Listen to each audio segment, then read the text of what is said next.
What my wife said, we were having dinner tonight, and we were talking about what they're doing in Greece right now is that they're really implementing austerity, even worse than England. In fact, I was watching a thing today where there's soup kitchens in Greece again, and they're interviewing one guy who's what they call a pensioner. He's retired, he's on a pension, and he hasn't received a pension check in 5 months.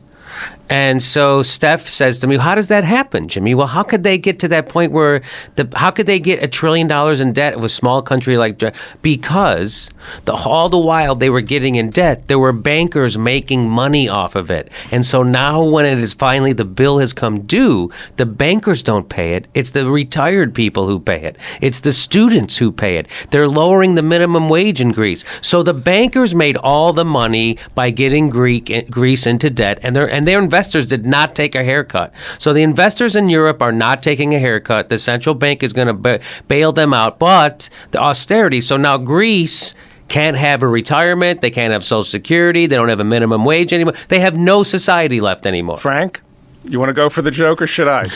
So the austerity in Greece means they're eliminating Rizzo?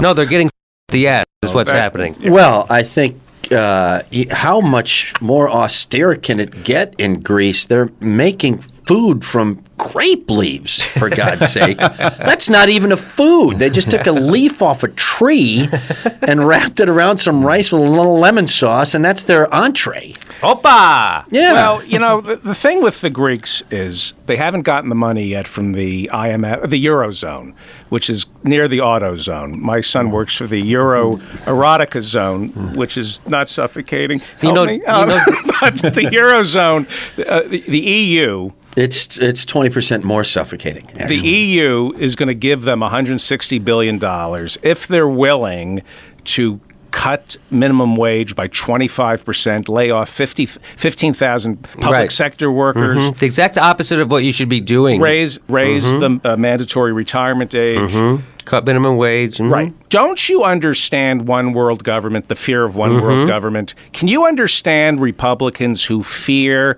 debt because once we owe money big time to China or to some international banking conspiracy, they are going to do even worse to us what Governor Walker of Wisconsin. If there were actually Republicans who feared debt, I'd understand them. But yes. Since none of them want to cut defense, and they want to increase the defense while cutting taxes. The fear of debt that they supposedly have doesn't really exist. They don't have a fair debt. In fact, the part of the plan, David, was to try to bankrupt government, to try to run up the debt. That's why they started two wars and cut taxes at the same time. So now that we go, hey, we have to cut Social Security and Medicare and education and everything else. And the only time we've ever balanced the budget is under Democrat. And let me just say one more thing about Greece. I only speak two words in Greek. You know that, David. Ouch and relax. And okay.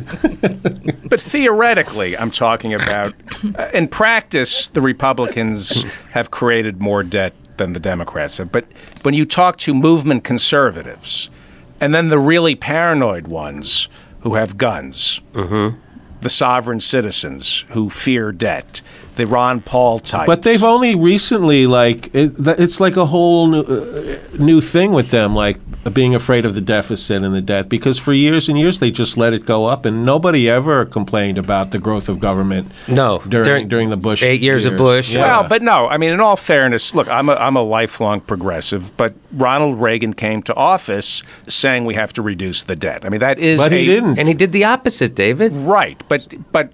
There is theory, what we stand for and what we do. Those are two separate things.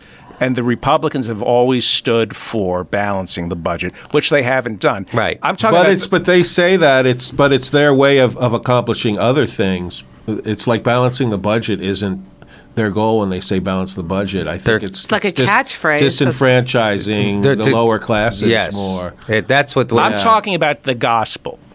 It's like what the Catholic Church does to Jesus. I'm saying Reagan was Jesus. I'm saying that what Reagan preached was correct, But what his followers implemented, they all, like any religion, they used it for their own nefarious ends. But theoretically, Republicans stand for paranoia and a fear of one world government. Yeah, but if anything, what's happening in Greece should encourage the Republicans to go the other way, to have some common sense, to incorporate and refinance education in this country, social systems in this country, things like that, a social safety net, if you will. Because in the long run, and this is what bothers me about these conversations all the time, especially dyed-in-the-wool Republican, not dyed-in-the-wool, but the real strident ends of the party, it's more profitable if you do it this way. It's more profitable if you have a good educational system. You're going to be having a much more educated workforce. You're going to have less crime. You're going to have less social problems. Blah, blah, blah, blah, blah. You're going to be saving money in the long run in terms of private education, et cetera, et cetera, et cetera, et cetera.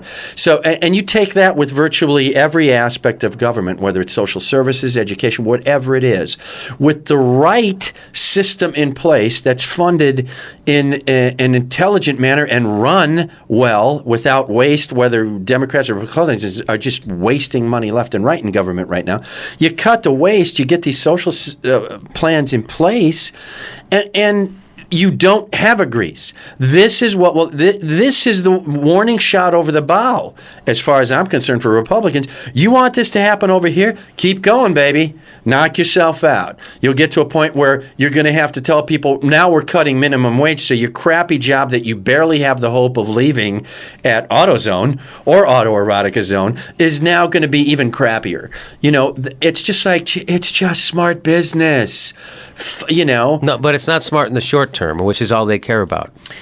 It's not smart in the short term. Short term, but it depends how short your term is. I mean, now in Greece, it is the short term. Mm-hmm. You know, mm-hmm. So for those people, the people who have been saying, you know, people 10 years ago in Greece, it's not. Yeah, they got their money and they're out. People 2 years ago got their money and out. People yesterday or 8 weeks ago saying it's not smart in the short term. This is your short term. Deal with it. Well, you know, your short term's on fire right now, out in your garage. Grease fires are impossible to put out. They had, remember when those riots are just really scary. Go ahead. The European Central Bank came to Greece and said, we're going to bail you out, and this is what's going to have to happen, all this crazy stuff. So the president of the country said, well, let's have the people vote on it. Oh, my God. They were like, you can't have democracy. This is called finance. There's no democracy in banking. So they got rid of him. Mm-hmm. They got rid of him and replaced him with a frickin' banker. And now they're doing these things. And now there's riots in Greece. So what Greece should have done is they should have defaulted. They should have said, no, we're not doing this. Now what? Now your bank goes back. Now there's problems because your investors aren't going to get paid. Now everyone is going to have to. Yes. Yeah, but there's a blueprint for that, you know, with America and how many people, whether it was post-war, whether it was attempts to get, quote-unquote, democracy into various parts of Africa, South America, wherever it was, people defaulted on loans that the United States have given them for, it's a tradition.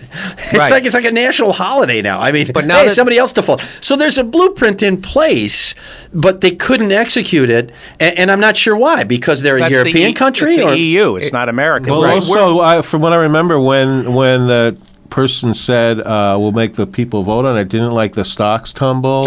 Immediately, yes. So it was looked upon, the way it was interpreted in the media was like this big disaster that the president or whoever. Oh my God! Because if he goes against the bank, you can't go against the banks, and the banking system will be turned upside down.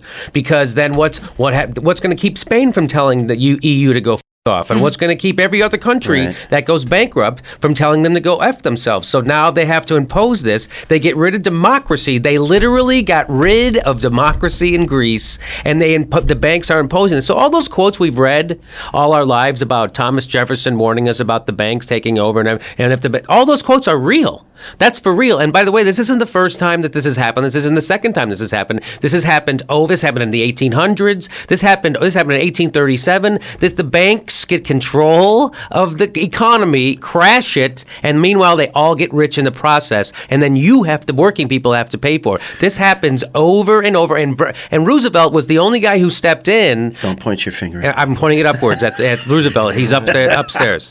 And Roosevelt was the only one who was able to stand up to the banks. And that's why my theory is it takes a rich guy to stand up to the banks. You're saying Roosevelt is in heaven, so I'm assuming they have a ramp.